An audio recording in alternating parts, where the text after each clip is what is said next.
మీకు సునీత విలియమ్స్ గురించి తెలిసే ఉంటుంది. ఈమె ఒక వ్యోమగామి. అయితే జూన్ 5, 2024న నాసా ఒక స్పేస్ మిషన్ కోసం సునీత విలియమ్స్ అండ్ బుజ్ విల్మోర్ అనే ఇద్దరు ఆస్ట్రోనట్స్ని బోయింగ్ స్టార్ లైన్లో ఇంటర్నేషనల్ స్పేస్ స్టేషన్కి పంపించారు. వాళ్ళ మిషన్ ప్రకారం 9 రోజుల తర్వాత అంటే జూన్ 14, 2024న వాళ్ళు ఎర్త్కి రిటర్న్ అవ్వాలి. కానీ సరిగ్గా అప్పుడే వాళ్ళు జర్నీ చేయాల్సిన బోయింగ్ స్టార్ లైన్ క్యాప్సూల్ నుండి హీలియం గ్యాస్ లీక్ అయింది. దానివల్ల గైడెన్స్ కంట్రోల్ ట్రస్టర్స్కి ప్రాబ్లం వచ్చింది. ఇలా కొన్ని ప్రాబ్లమ్స్ వలన వాళ్ళు తిరిగి రాలేకపోయారు. అలా స్పేస్లో వీళ్ళు స్ట్రక్ అయ్యి ఇప్పటికే 2 నెలలు దాటింది. అక్కడ గ్రావిటీ ఉండకపోవడం వల్ల ప్రతి నెల ఆమె శరీరంలో 1 to 1.5 మినరల్ డెన్సిటీ తగ్గుతూ వస్తుంది. అయితే వీళ్ళ పరిస్థితి ఏంటనేది అందరికీ ఒక క్వశ్చన్ మార్క్గా మారింది. పైగా ఇంకో రాకెట్ని పంపి వాళ్ళని భూమి మీదకి తీసుకొద్దాం అనుకున్న నాసాకి ఇప్పటికే $4.5 బిలియన్ ఖర్చు అయింది. సునీత విలియమ్స్ వయసు 58 సంవత్సరాలు. ఎక్కువ రోజులు స్పేస్లోనే ఉండటం వల్ల ఎముకలపై ఒత్తిడి పెరిగి బోన్ డెన్సిటీ డిప్రెషన్ వస్తుంది.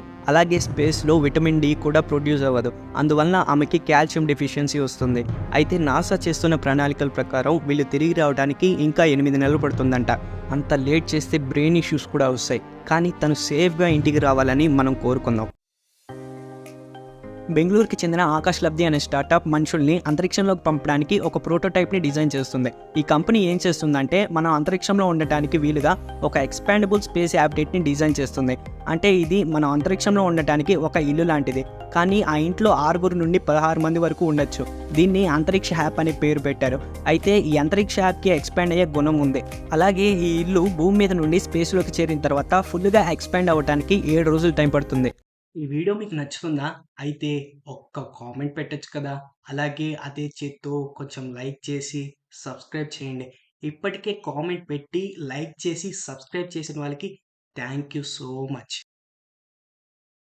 డెవిన్ అనేది ఒక ఏఐ సాఫ్ట్వేర్ ఇంజనీర్. నార్మల్గా సాఫ్ట్వేర్ ఇంజనీర్స్ ఏం చేస్తారంటే ఒక అప్లికేషన్ని డిజైన్ చేయడం కానీ, డెవలప్ చేయడం కానీ, డిప్లాయ్ చేయడం కానీ చేస్తారు. ప్రోగ్రామర్స్ చేయగలిగే ప్రతి పని ఈ డెవిన్ ఏఐ కూడా చేయగలదు.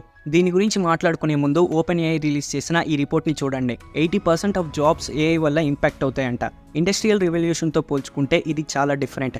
గతంలో ఇండస్ట్రియల్ రెవల్యూషన్ వచ్చినప్పుడు స్టీమ్ ఇంజన్స్ని పవర్ లోడ్స్తో రీప్లేస్ చేశారు. కాలక్రమేణా ఎన్నో మెషిన్స్ అండ్ టెక్నాలజీస్ రావడం వలన టెక్స్టైల్ వర్కర్స్ వాళ్ళ జాబ్స్ని కోల్పోయారు. అయితే ఇప్పుడు పెద్ద పెద్ద ఫ్యాక్టరీస్లో మనుషులు మెషిన్స్ని ఆపరేట్ చేయడం చూస్తున్నాం. అలాగే ఏఐ కూడా ఇండస్ట్రియల్ రెవల్యూషన్ లాగే తయారైంది. కానీ ప్రోగ్రామర్స్కి మాత్రం ఇది కొంచెం డిఫరెంట్గా ఉంటుంది. ఎందుకంటే వీళ్ళు 3 రకాలు: senior, mid level and bottom level. జనరల్గా bottom level programmers basic websites and simple SQL queries లాంటివి క్రియేట్ చేస్తారు. మిడిల్ లెవెల్ ప్రోగ్రామర్స్ కొంచెం కాంప్లెక్స్ వెబ్సైట్స్ని హ్యాండిల్ చేస్తూ లార్జ్ కోడ్ బేసెస్కి వర్క్ చేస్తారు. అయితే టాప్ లెవెల్లో ఉండే సీనియర్ ప్రోగ్రామర్స్ హ్యూజ్ డేటాబేసెస్ని హ్యాండిల్ చేస్తూ స్కేలబుల్ ఆర్కిటెక్చర్ని డిజైన్ చేస్తారు. డెవిన్ లాంటి ఏఐ సాఫ్ట్వేర్ ఇంజనీర్స్ ఇంకా క్రియేట్ అయితే ఇప్పుడు ఒక ఫ్రెషర్ జాబ్ కోసం వెతుకుతున్న ఎంతోమంది ఇంజనీర్స్ వాళ్ళ ఉద్యోగ అవకాశాలని కోల్పోతారు. ఆల్రెడీ ఏదైనా కంపెనీలో మీరు బాటమ్ లెవెల్ ప్రోగ్రామర్స్ అయితే మిమ్మల్ని లే ఆఫ్ చేస్తారు.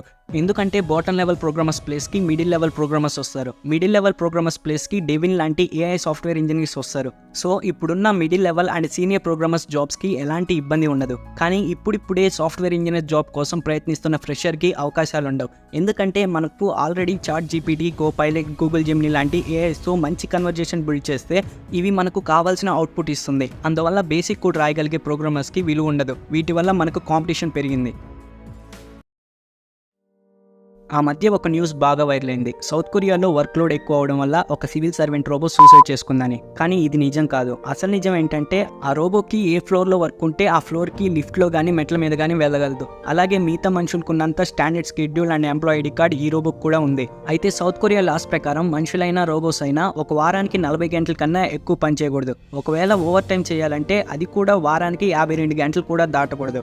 పైగా మనుషుల్లా రోబోస్కి స్ట్రెస్ ఫీల్ అయ్యే సైకాలజీ ఫీలింగ్స్ ఉండవు. అది జస్ట్ మెట్ల మీద నుండి జారిపడి విరిగిపోయిందంతే. ఆ తర్వాత దాన్ని చెక్ చేసిన ఎక్స్పర్ట్స్ ఏం చెప్పారంటే దీనిలో నావిగేషన్ సెన్సార్ ఫెయిల్ అయింది. సో అందువల్ల ఎర్రర్ వచ్చి మెట్ల మీద నుంచి జారిపడింది అని చెప్పారు. కానీ సోషల్ మీడియాలో కంటెంట్ కోసం కొంతమంది ఇన్ఫ్లుయెన్సర్స్ దీన్ని సూసైడ్గా చిత్రీకరించారు.